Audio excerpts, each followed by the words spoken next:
So now that our character can jump, let's take a look at the running animation next. Yeah, so let's go back into the T-Rex class, and actually let's have a quick look at the sprite sheet again and see what frames or what sprites the running animation consists of. And I really think it's just these two sprites here. Maybe it's this one is included as well. I'm not sure. Yeah, the animation may actually consist of this as the first frame, then the idle position as the second frame, and then this one as the third frame, then again the idle as the fourth, and then it repeats itself. Maybe, or maybe it's really just these two. I'm not sure. Let's take a look at the actual game. No, let's see. Yeah, no, it's really just the two frames, the two sprites. It appears to me. Yeah. So okay. That's even better. That makes it even easier. So we only have to use these two sprites here. So let's check the coordinates of those. The width and height should be the same, I guess. It's just that the coordinates are different. Well, actually, we simply need to add the width of the sprite. We can use the coordinates of the idle sprite and then add the width of this sprite two times, and that'll give us the coordinates of the first sprite in the running animation. So let's do that. Let's go back into the code here.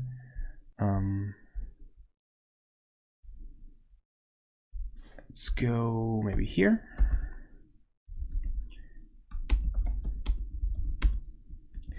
T-Rex running sprite 1. Let's go ahead. T-Rex running sprite 1 pos x equals T-Rex default sprite pos x plus T-Rex default sprite width multiplied by 2. And the y position will be 0. I mean, technically we don't need another constant for that, but I think it makes the code easier to read, so we can just go up here and check the coordinates of the sprite. It's a little bit more transparent, I guess, but we wouldn't really need to do this. Okay. But the second one,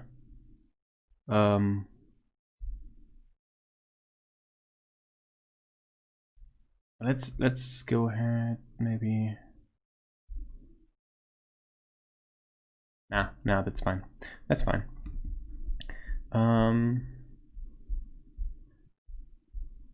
Now let's go to the field definitions here and add a new field. Maybe we should sort them a little. These look all scattered. Maybe group them. Maybe like this. It doesn't really matter. Now, declare a new field, private sprite animation, and it'll be called run animation. There we go. And now in the constructor we need to initialize this field. So we go back into the constructor, which is right here, and we can do something like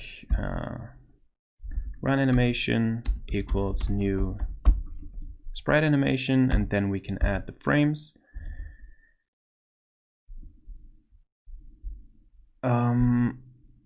Yeah. Add a new sprite. The texture will be the sprite sheet again. The x coordinate we just defined as a constant. T-Rex running sprite 1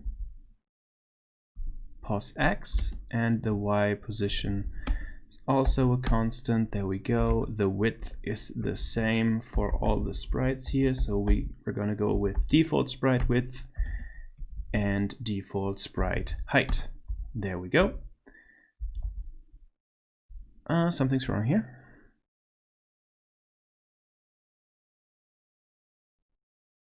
Oh, I accidentally defined them as float values, which is clearly not right. Oh, whoopsie. There we go.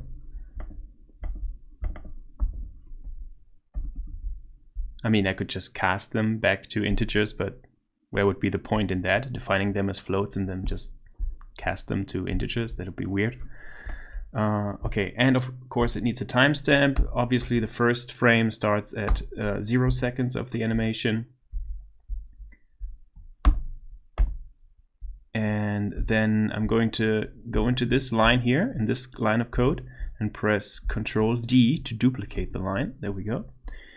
And now what I want to do is the next frame will start, the X position will actually be the X position of the previous one, but we need to add the width of the sprite. There we go.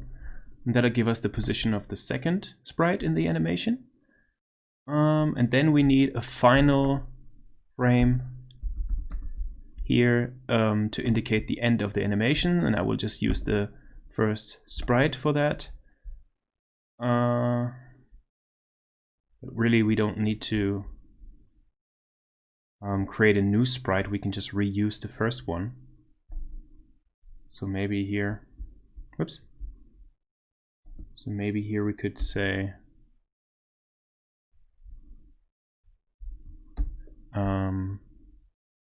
just run animation, then use the index operator to get the first frame, and then we'll get the sprite of that frame. So now let's talk about, let's put 0 here first. Yeah, how fast the animation should play.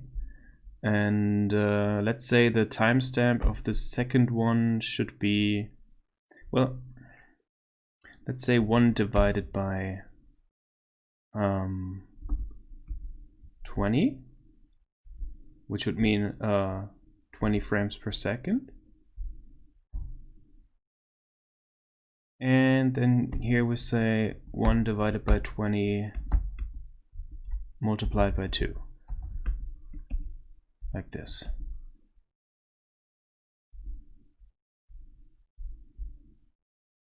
Okay. Now, let's go into the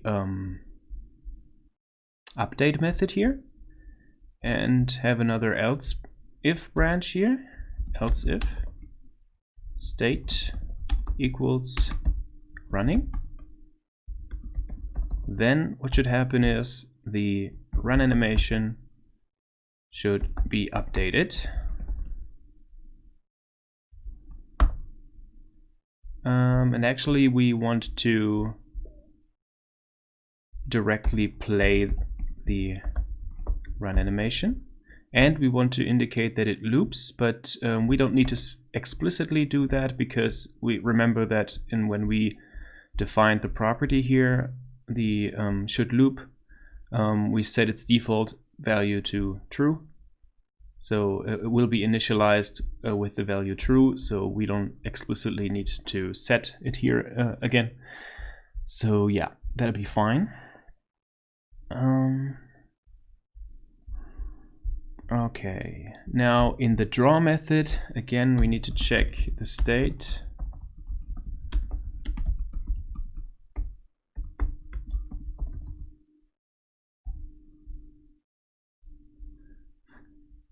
And if it is in running state, we need to obviously draw the animation to the screen using the the sprite batch that we were passed and the current position of the T-Rex. And now here when the T-Rex lands, when it's jumping and it lands on the ground again, we need to not set the state to idle, but actually running. So that'll be fine. I think that's it for now. Let's test this. So now, theoretically, after we first jumped, the run animation should play. Yeah, there we go. It's a little too fast. Obviously, it looks like he's on fire and trying to put out the fire. I don't know.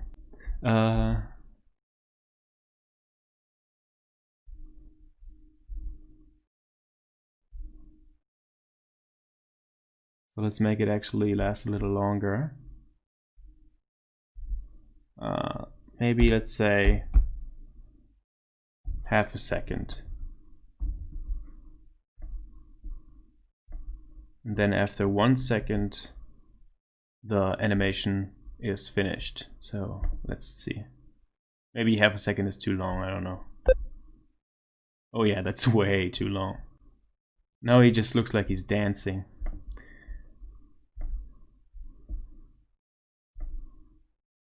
Let's say a third of a second.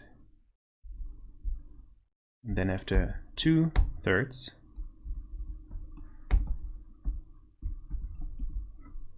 it'll be done.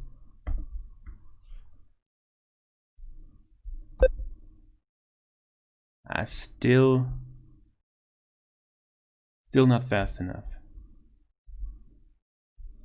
Maybe a fifth of a second.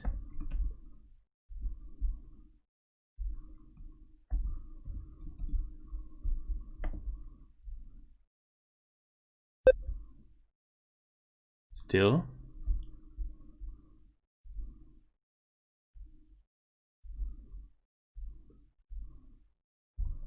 Maybe an eighth of a second. And this will actually mean, so 1/4 obviously is the same as 2/8.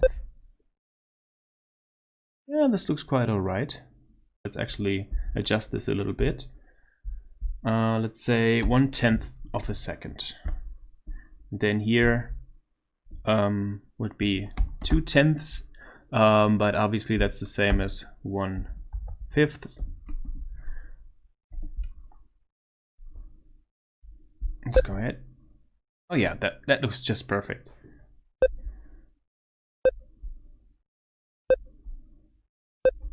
Great. So that means that the that one frame lasts for exactly 1/10 of a second. Let's define that in a constant. Animation frame.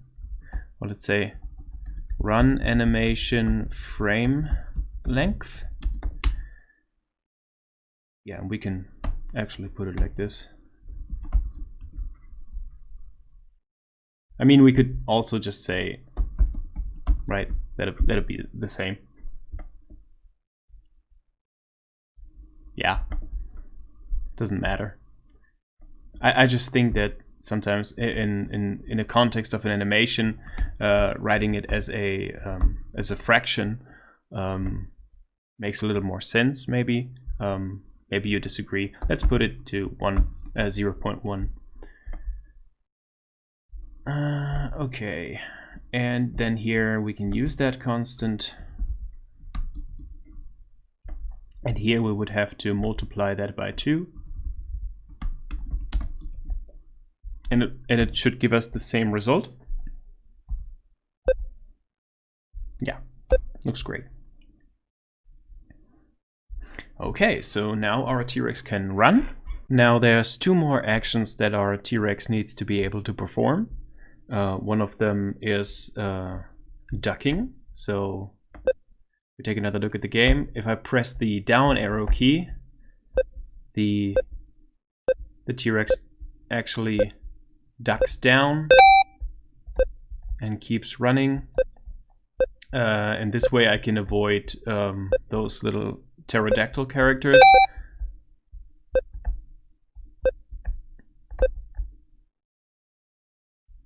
Provided they're flying really low, like this. Perfect example.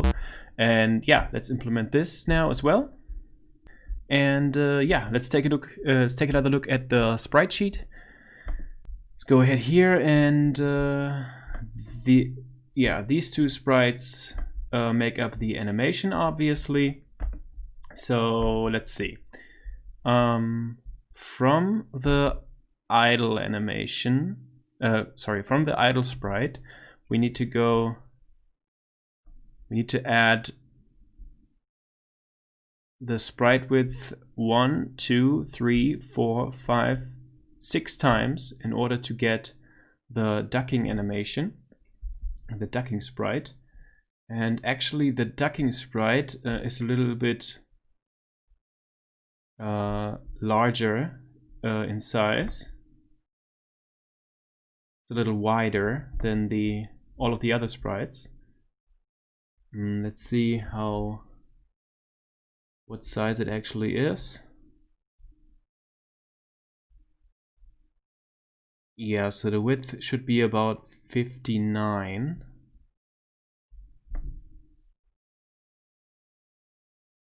Yeah, that seems about right.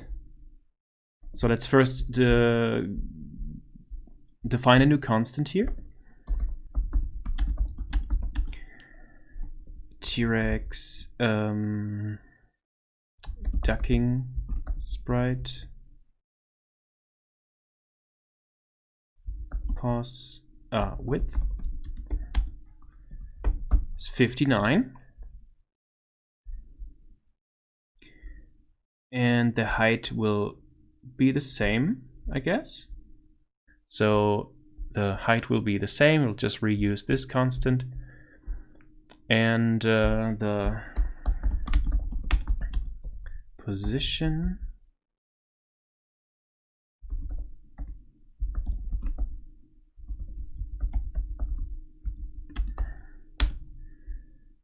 will be, so we just say we can just copy this, and instead of multiplying it by 2, we'll multiply it by 6, and the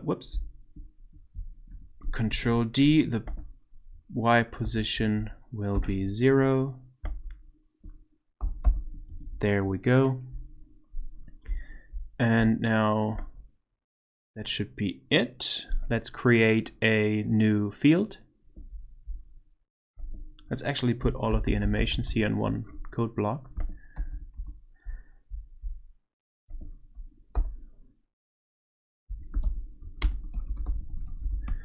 Private sprite animation, duck animation. And then in the constructor, maybe we should move some of the code here into separate private helper methods. But I think for now we're good.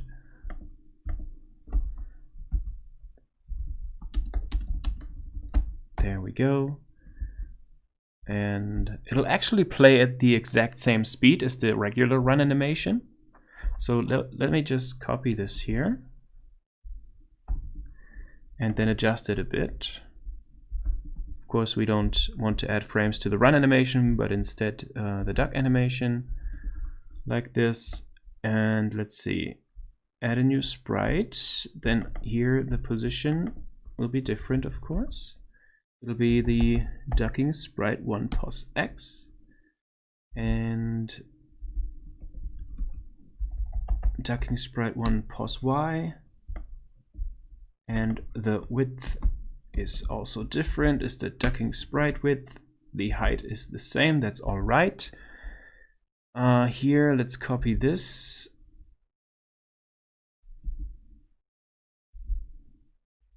and actually add the ducking sprite width here.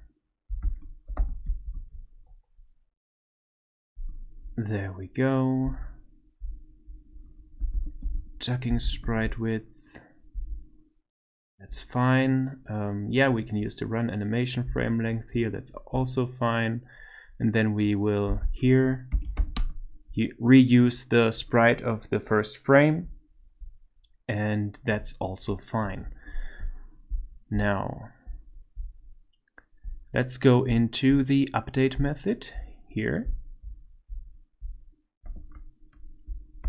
Say else if state equals ducking, duck animation, update, and pass the game time, and then go into the draw animation also like this.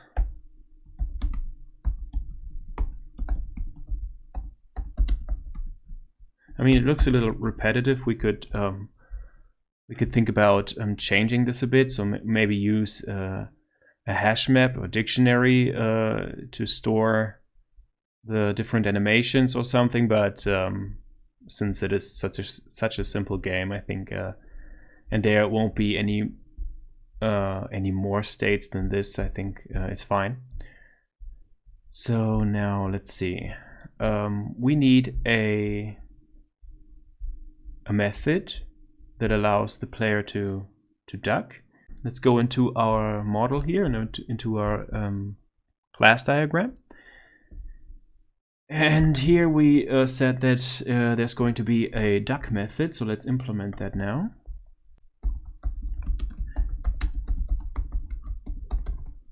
And let's see. If the current state equals jumping, or the current state equals falling, then we're not able to duck, so let's return false then.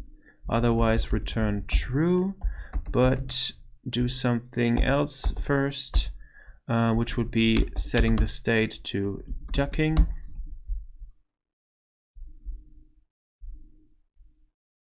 And yeah, that's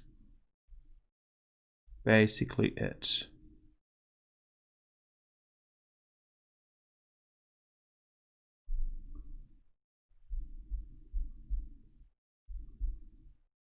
Yep. So now in our input controller class, let's here check if the down arrow key is pressed. And we can do it in an else if branch here.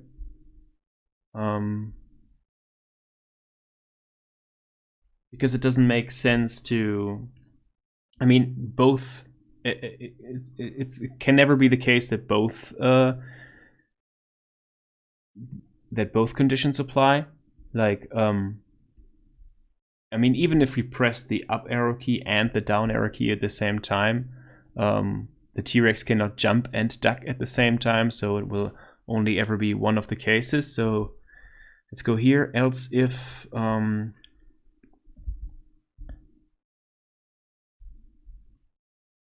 keyboard state, whoops, is key down, keys down.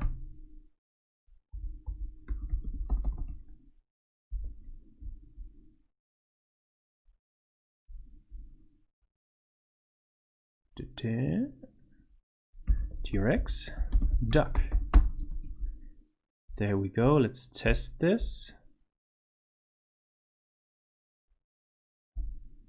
Yeah, looks good. But I can't get back up again because we haven't implemented it yet. Let's see.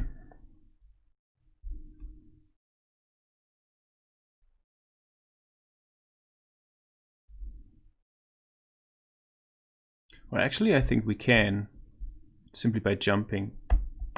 Yep. But we can't just release the down arrow key and get up that way. So let's implement that now. Yeah, so let's go back into the T-Rex class first and implement a new method here. And call it get up.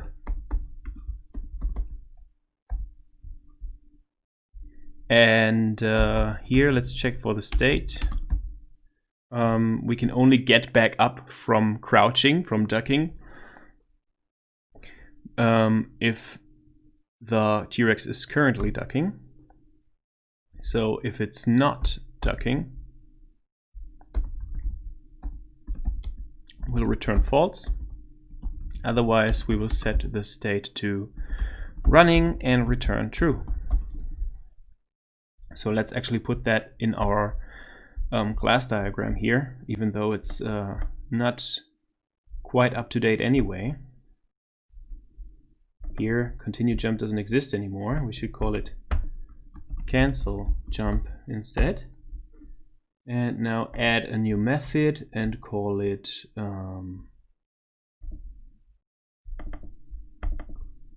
first of all, the return type will be bool or boolean, and the name will be get up.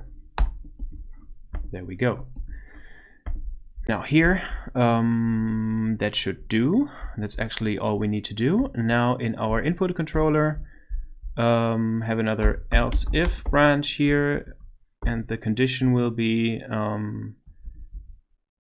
T-Rex state equals ducking, and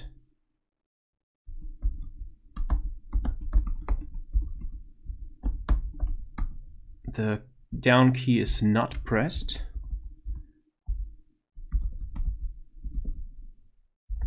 There we go. Like this. Now let's start up the game again. Jump.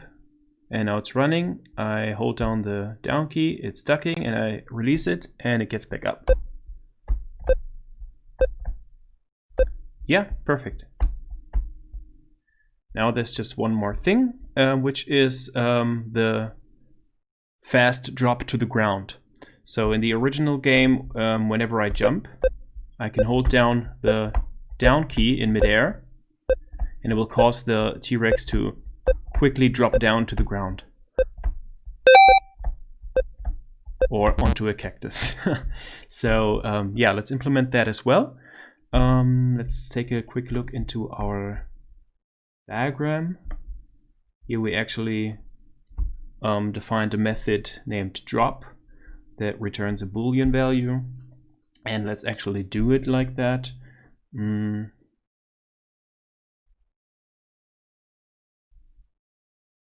Yep.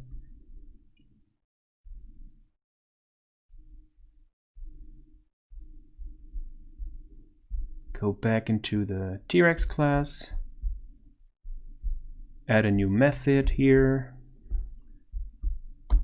Public bool drop. And we can only drop down if the T-Rex is currently falling.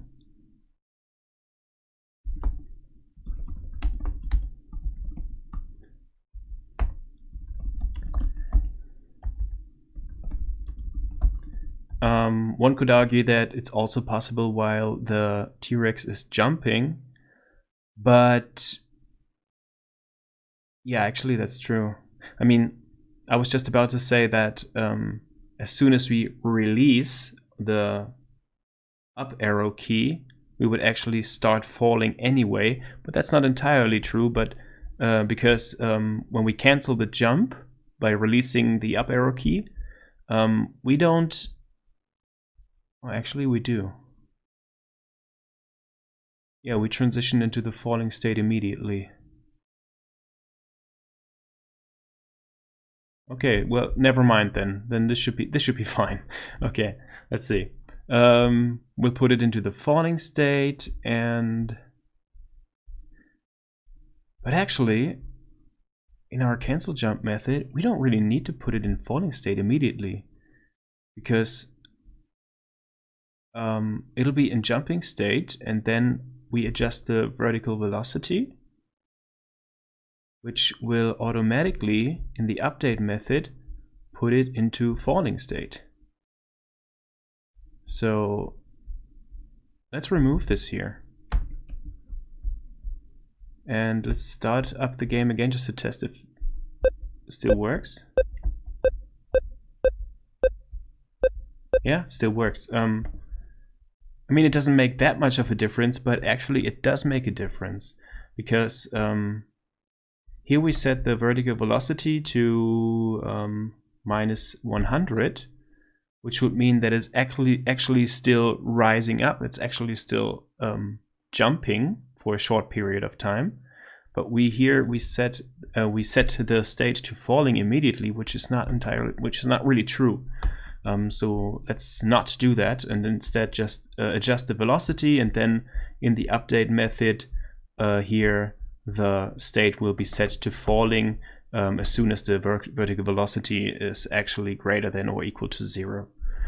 So yeah, that's fine. So we can drop down whenever the state, so if the state is not falling,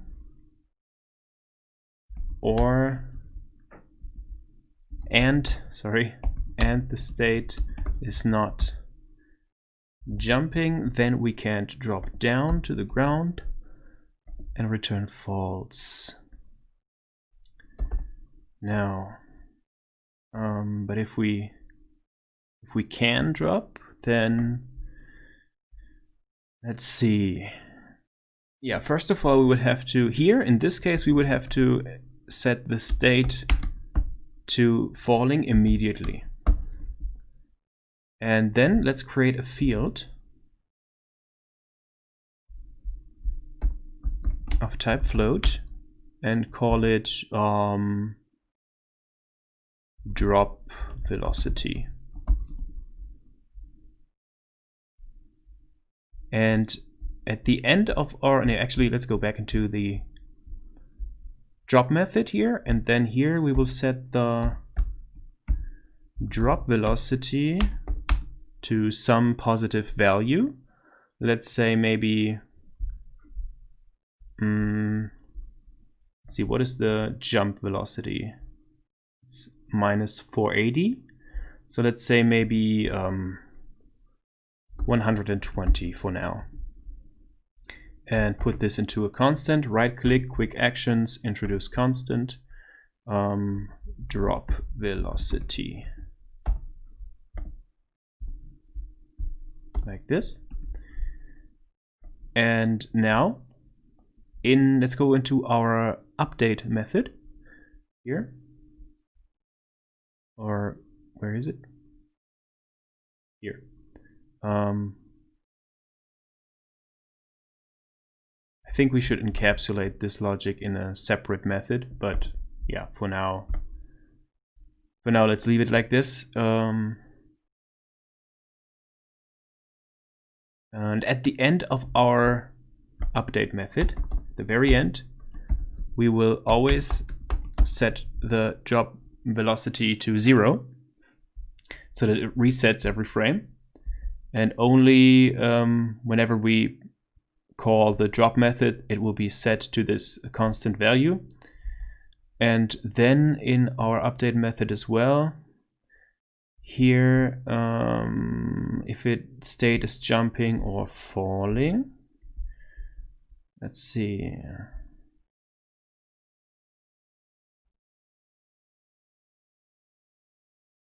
Here, let's say if state equals falling,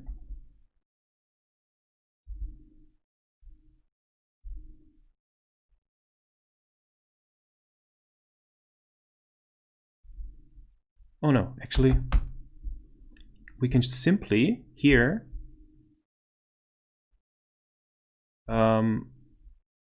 additionally to the vertical velocity also add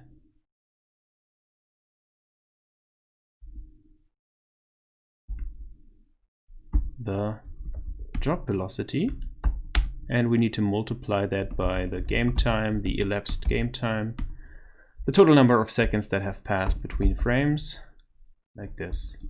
And this should be fine. So now the position will not only be updated using the regular vertical velocity, it'll also add the drop velocity here.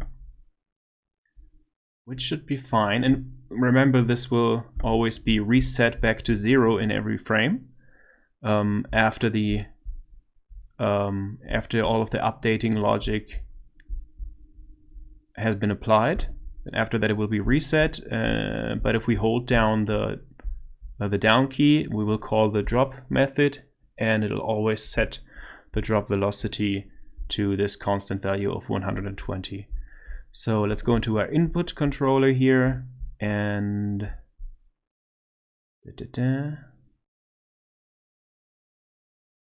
here, else if key is down. Then here, add another if T-Rex state equals or does not equal jumping. Whoops.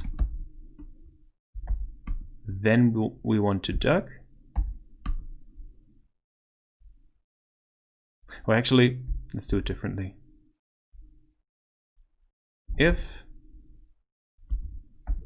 the T-Rex's state equals jumping or falling, whoops, then we would want to call the drop method. Otherwise, we will call the duck method. Now let's test this.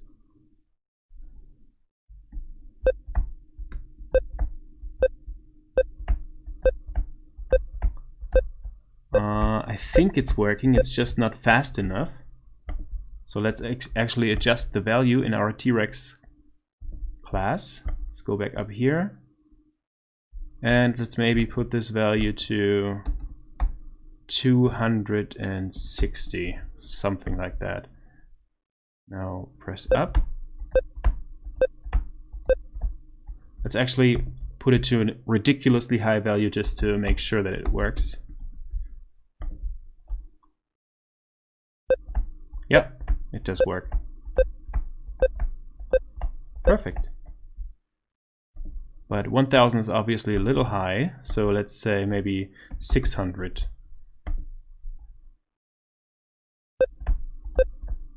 Yeah, feels about right.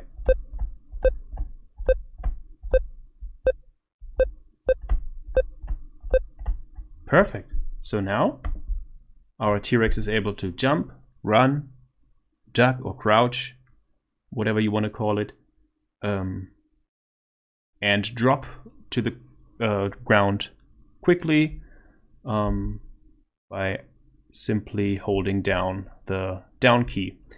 And now actually here in our input controller, let's also make it possible to jump by pressing the space bar instead of the up key.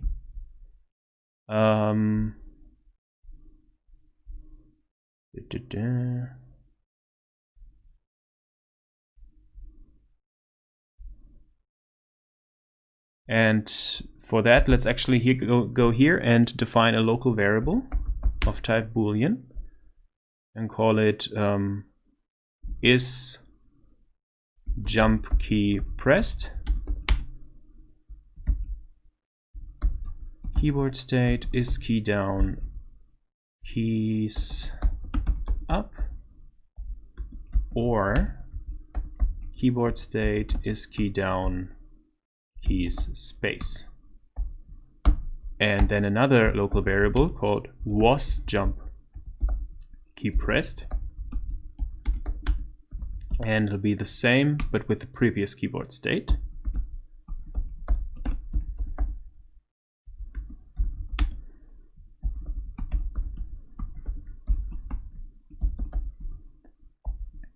So this will just make our if statements here, or if blocks, a little easier to read now. So instead of saying if not previous keyboard state is key down blah blah blah, we will simply go ahead and say if the jump key was not pressed and the jump key is pressed, then we will start jumping. Then in the else if We'll first check if the T-Rex's state is jumping and keyword state is key down. And if the jump key is not pressed, then we will cancel the jump. And let's start up the game again. And now let's press space. Yeah, it does the exact same thing. And I can also use the arrow key as well, the up arrow key, and it works just as fine. So now we can either press up, the up arrow key, or the space bar. It both does exactly the same. Perfect. So the controls should be completely done, I think. There's really nothing else that the T-Rex is able to do. So yeah, great. Let's see what we can do next.